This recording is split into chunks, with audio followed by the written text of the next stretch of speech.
This video contains only makes for no Divine Truth series of Divine Tales GM for everyone, so please don't claim terms and conditions apply. GM Daxon Nepal YouTube channel in association with GM Daxon and Classic Story. ASGM Creations, GM Brothers Production, GM Developer presents Divine Tales GM Hindi version. The Untold Story Ramayan Balkand episode 1। कथा प्रारंभ। कौशल प्रदेश, जिसकी स्थापना वैवस्वत मनु ने की थी, पवित्र सरयू नदी स्थित है। सुंदर एवं समृद्ध अयोध्या नगरी इस प्रदेश की राजधानी है।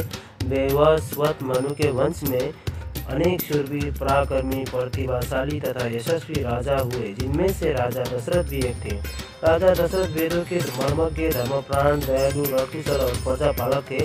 उनके राज्य में प्रजा कष्ट रहित, सत्यनिष्ठ एवं ईश्वर भक्त थे। उनके राज्य में किसी के भी प्रति द्वेष भाव का सर्वथा अभाव था। एक दिन दर्पण में अपने कृष्ण वर्ग केशों के मध्य एक श्वेत रंग के केशव को देखकर महाराज दशरथ विचार करने लगे कि अब मेरे यौवन के दिनों का अंत निकट है और अब तक मैं निसंतान हूँ। मेरा वंश आगे कैसे बढ़ेगा तथा किसी उत्तराधिकारी के अभाव में राज्य का क्या होगा। इस प्रकार विचार करके उन्होंने पुत्र प्राप्ति हेतु पुत्र यष्टि यज्ञ करने का संकल्प किया। अपने कुलगुरु वशिष्ठ जी को बुलाकर उन्होंने अपना मंतव्य बताया तथा यज्ञ के लिए उचित विधान बताने की प्रार्थना की। उनके विचारों को उचित तथा युक्तियुक्त जानकर गुरु वशिष्ठ जी बोले, हे राजन, पुत्र यष्टि यज्ञ करने से अवश्य ही आपको मनोकामना पूर्ण होगी, ऐसा मेरा विश्वास है। अंत आप शीघ्र अश्वमेध यज्ञ करने तथा इसके लिए एक सुंदर श्यामकर्ण अश्व छोड़ने की व्यवस्था करें। गुरु वशिष्ठ की मंत्रणा के अनुसार शीघ्र ही महाराज दशरथ ने सरयू नदी के उत्तरी तट पर सुसज्जित एवं अत्यंत मनोरम यज्ञशाला का निर्माण करवाया तथा मंत्रियों और सेवकों को सारी व्यवस्था करने की आज्ञा देकर महाराज दशरथ ने रणिवास में जाकर अपनी तीनों रानियों कौशल्या, कैकेयी और सुमित्रा को ये शुभ समाचार सुनाया। महाराज के वचनों को सुनकर सभी रानियां प्रसन्न हो गई।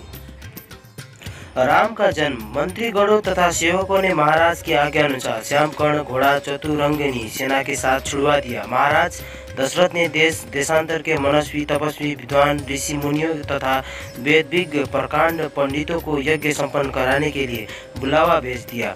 निश्चित समय आने पर समस्त अभ्यागतों के साथ महाराज दशरथ अपने गुरु वशिष्ठ जी तथा अपने परम मित्र अंगदेश के अधिपति लोभपाद के जमाता ऋग ऋषि को लेकर यज्ञ मंडप में पधारे।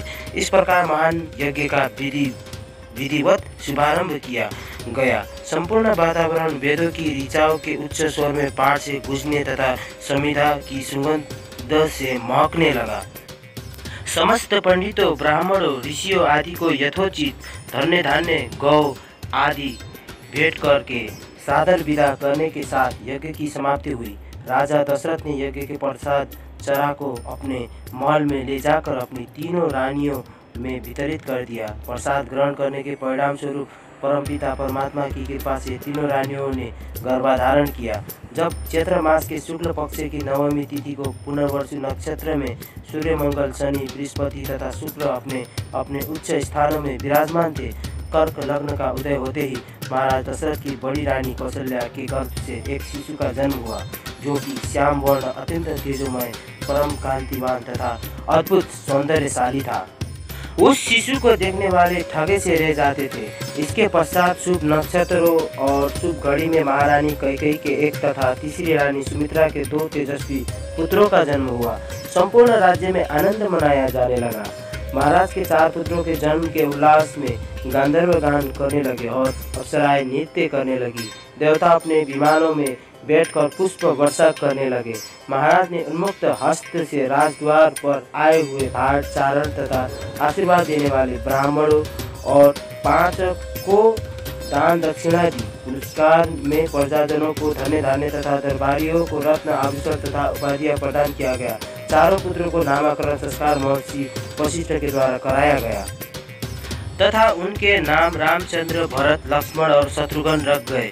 आयु बढ़ने के साथ ही साथ रामचंद्र गुणों में भी अपने भाइयों से आगे बढ़ने तथा प्रजा में अत्यंत लोकप्रिय होने लगे।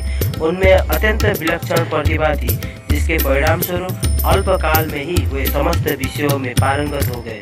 उन्हें सभी प्रकार के वाहनों की सवारी में उन्हें असाधारण निपुणता प्राप्त हो गई। वे निरंतर माता पिता और गुरुजनों की सेवा में लगे रहते थे। उनका अनुसरण शेष 3 भाई भी करते थे। गुरुजनों के प्रति जितनी श्रद्धा भक्ति इन चारों भाइयों में थी, उतना ही उनमें परस्पर प्रेम और सौहार्द भी था। महाराज दशरथ का हृदय अपने चारों पुत्रों को देखकर गर्व और आनंद से भर उठता था। Special thanks classic story creation तथा नेशनल मान्छे scaffolding team discover Nepal Google Ramayan edit research and concept direction by GM developer Vishwesh. If you learn from this video, please like, comment, share and subscribe our YouTube channel GM Dakshan Nepal.